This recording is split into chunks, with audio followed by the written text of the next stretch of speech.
성도님 중에서 오늘 왜 이렇게 많이 나왔나 하고 좀 의아해하는 분들이 계실 줄 압니다. 그 이유가 있습니다. 많이 나온 이유가 추수감사절 때문에라고 해도 되고 아니라고 해도 되고, 감사절기 때문이라고 하면 학생들이 성찬식을 하기 위해서 또 입교하기 위해서 학생부가 같이 예배에 참석했고, 학생들이 올라오다 보니까 중고등부 목사님과 교사들이 이 자리에 같이 계십니다. 그래서 인원이 확 늘어났네요. 특별한 이유는 없고요. 그거 이유가 하나인 걸로 보여집니다. 아무튼 지난주보다 좀 더 많은 분들이 나오셔서 예배를 드리니까 분위기는 훨씬 더 좋아 보이고 흐뭇해 보이는 생각은 듭니다. 하나님께서 오늘 우리에게 감사의 날을 주셨는데 어떤 말씀을 전할까 생각을 하다가 오늘 이 시편 42장을 선택하게 됐습니다. 그 이유는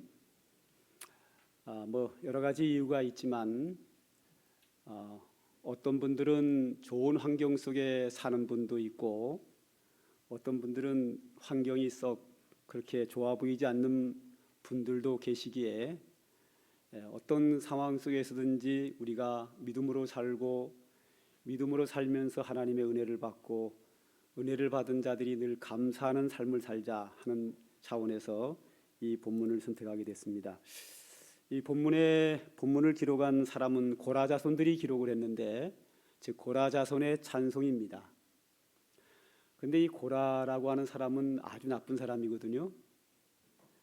민수기 16장에 보면 고라단의 반란 사건이 일어납니다. 고라라고 하는 사람은 레위 자손임에도 불구하고 좀 좋지 않은 생각을 하게 됩니다. 어떤 생각인가 하면, 왜 대제사장 아론만 제사장 하냐? 우리도 제사장 할 수 있다.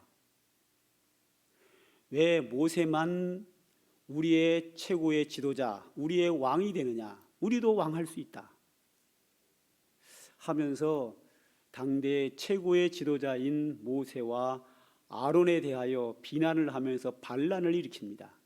당을 지어서 그 무리가 총 250명이 들고 일어났습니다. 그래서 쉽게 말해서 모세 물러나라, 우리가 지도자 하겠다. 아론 물러나라, 우리가 제사장 하겠다. 이런 반란이었습니다. 이 사건에 대해서 하나님이 몹시 분노하셨고 땅이 갈라져서 그 고라당 250명을 다 삼켜버렸고, 250명의 고라 자손들이 죽고 나니까 이거 모세 때문이다. 그래가지고 고라당이 죽은 것에 대하여 불만을 가진 사람들이 14,700명인데 그들까지도 심판을 받고 죽는 일이 발생했습니다. 엄청난 사건이죠. 14,700명이 죽는 사건, 그리고 250명이 죽는 사건이었습니다. 엄청나게 큰 사건인데 이 사건을 일으킨 자가 고라와 그를 따르는 무리들이었습니다. 그래서 신약 성경에는 이런 말이 나옵니다. 유다서 1장 11절 다 같이 한번 읽어볼까요?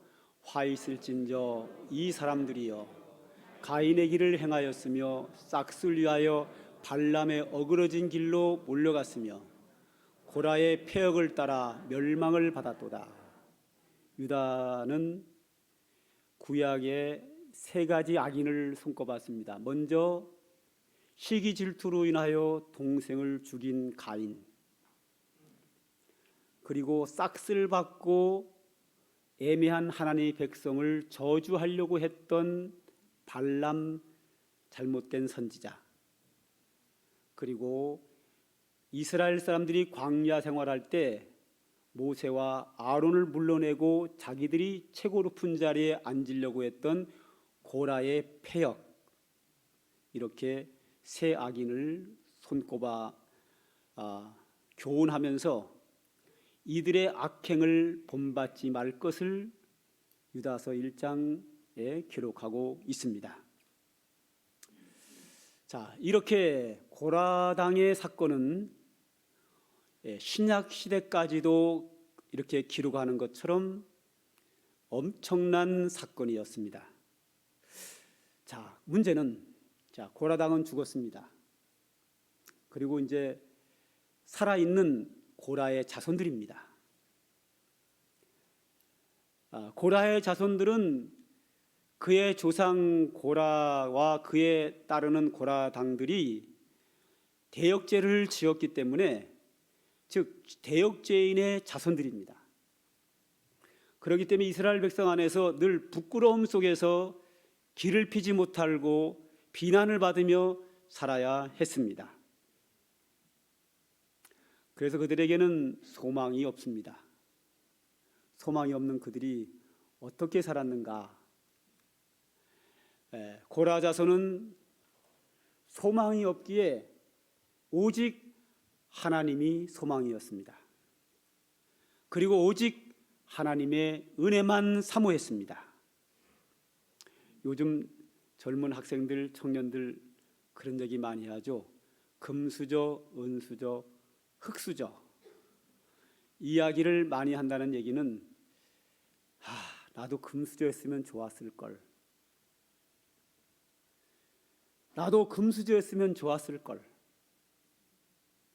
그런 심리가 요즘 젊은이들에게 다 있는 것으로 저는 알고 있습니다. 그러면 수고하지 않아도 잘 살 수 있었을 텐데, 고라의 자손들은 태어나면서부터 단순한 흙수저가 아니라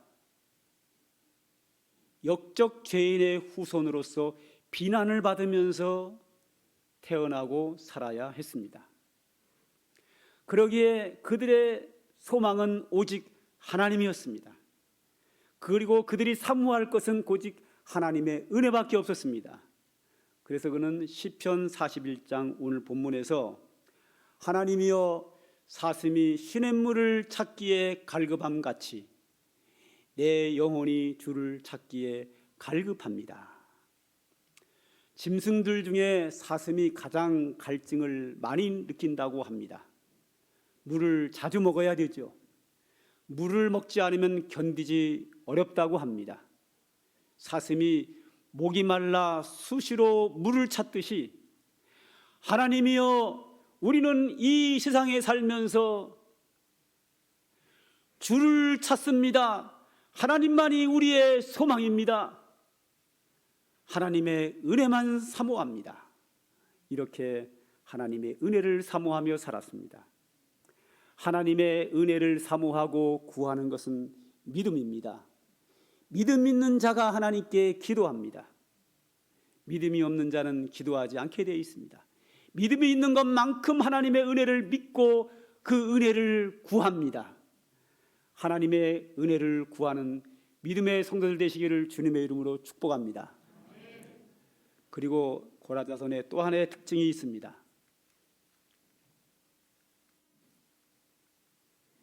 자꾸 넘어가네.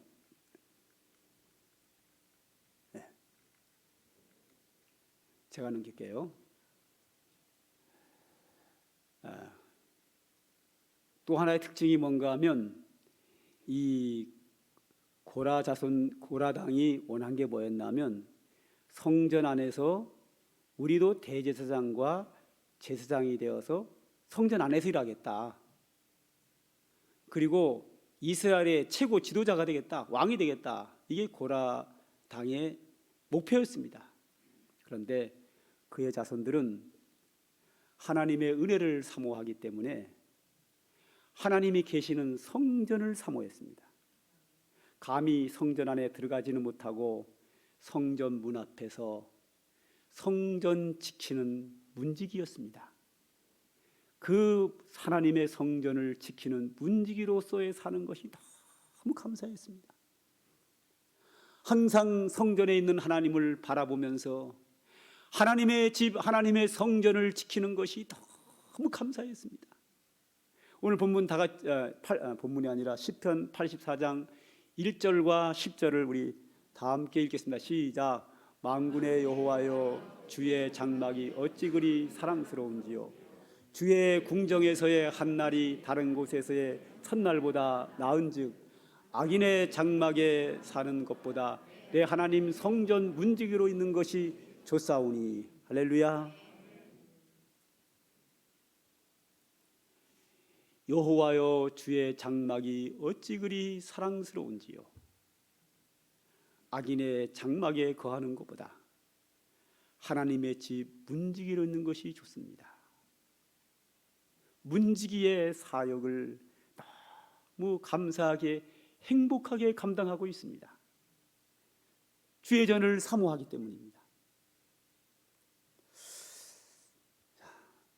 우리 지금은 구약의 성전이 지금은 교회거나 혹시 우리가 성전이라고 하죠. 그러므로 우리가 교회를 사랑하는 마음, 성도들을 사랑하는 마음이 이렇게 아름답게 있었으면 참 좋겠다 하는 생각을 합니다. 그 다음 고라산의 특징은 뭐였나 하면 하나님의 은혜가 너무 커서 감격하고 찬송하는 것을 그들은 아주 즐거워했습니다.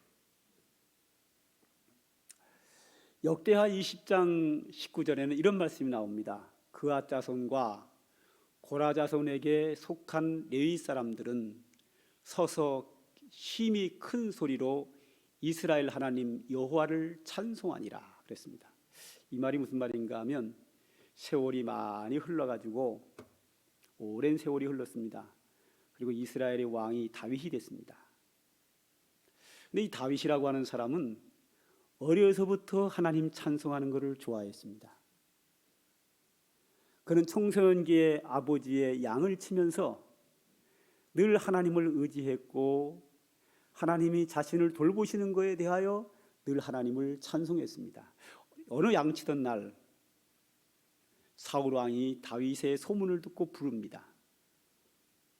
그 부른 이유는 사울 왕에게 악신이 들어가서 미치광이처럼 날뛰는 거예요.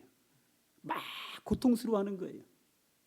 그런데 소문 들으니까 이새의 집에 다윗이라는 아이가 있는데 이 아이가 하나님을 찬송하면 악신이 나간다는 거예요. 할렐루야. 청소년 시기에 하나님을 찬송하면 귀신이 나가는 은혜가 다윗에게 있습니다. 왜? 그는 하나님의 은혜가 감사하여 감동적인 찬송을 했기 때문에 그 역사가 나타났습니다. 그래서 다윗을 불러 미치광이가 된 사울 앞에서 악기를 연주하며 찬양했더니 사울 왕에 있던 악신이 떠나간 줄 믿으시기 바랍니다. 그리고 그 이후 그는 사울 왕에게 쫓기면서 그 어떤 상황에서든지 하나님께 기도했고 하나님의 은혜를 찬송하며 살았습니다. 그러다가 왕이 됐습니다. 드디어 왕이 되고 나서 이스라엘 나라 최초로 왕궁 안에 찬양팀을 조직합니다. 우리 교회 찬양팀 있는 것처럼 찬양팀을 조직을 해서 이 다윗이 하나님 찬양을 워낙 좋아하니까 그들이 업으로 찬양하는 일만 하게 합니다. 그때에 역대하 20장 19절에 그앗 자손과 고라 자손에게 그 일을 맡겼습니다. 할렐루야. 그리고 고라 자손 중에 한 사람을 성가대의 대장으로 세웁니다. 얼마나 감사합니까? 다윗은 하나님을 찬양하는 사람입니다. 감사하는 사람입니다. 그러므로 평생에 하나님을 찬양하는 사람이기 때문에 저 찬양이 입술로만 하는 건지 그 영혼을 가지고 하나님을 높이는지 보면 알아요. 본인이 자기의 영혼으로 드리는 찬양을 하고 있기 때문에. 다윗은 성경을 잘 아는 사람입니다.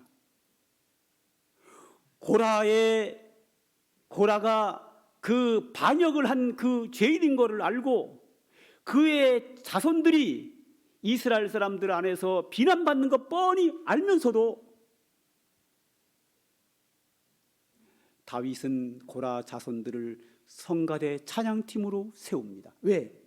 찬양을 들어보니 그들의 심령 깊은 속에서 영성 있는 찬양을 하고 있단 말이에요. 할렐루야.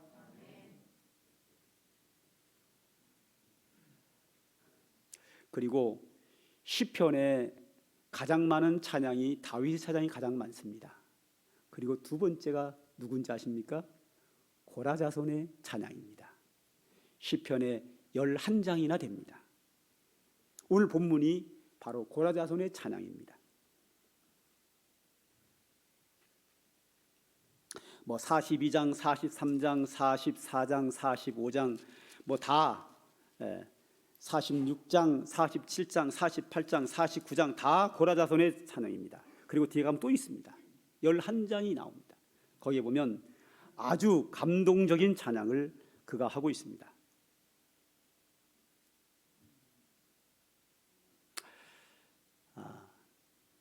우리가 이런 성경 구절 알죠? 옛날에 부흥 강사님들이 많이 사용하셨는데, 우리 찬송할 때는 손뼉치며 찬송하자. 요즘이야 찬양들이 손을 들고 찬송하기도 하고 악기 연주를 많이 하고 그렇게 하지만, 옛날에는 큰 북치면서 그냥 이 박수가 악기의 전체 다 했습니다. 피아노하고. 그때 이 박수 치는 걸 많이 강조할 때 시편 47장 1절을 많이 써먹었습니다. 뭐라 그러나, 만민들아 손바닥을 치고 즐거운 소리로 하나님께 외칠지어다. 이게 누가 쓴 찬양인 줄 아세요? 고라자손이 쓴 찬양입니다. 시편 48장 1절, 여호와는 위대하시니 우리 하나님의 성 거룩한 산에서 극진히 찬양받으시리로다. 이 밖에 아름다운 찬양이, 고라자손들의 찬양이 엄청나게 많이 나옵니다. 그들은 태어날 때부터 역적 죄인의 후손으로 태어났습니다. 그러나 하나님의 은혜를 사모하고 하나님의 성전 문지기로 감사하며 섬겼더니 그 속에 은혜가 감격으로 나타나고 감사의 찬양을 함으로 말미암아 그의 자손들은 빛나는 축복된 삶을 살았습니다. 우리는 환경이 고라자손보다 낫지 않겠습니까? 제가 흙수저로 태어나긴 했어도 비난 속에 태어나지는 않았습니다. 고라자손보다는 훨씬 좋은 조건을 저도 가지고 있습니다.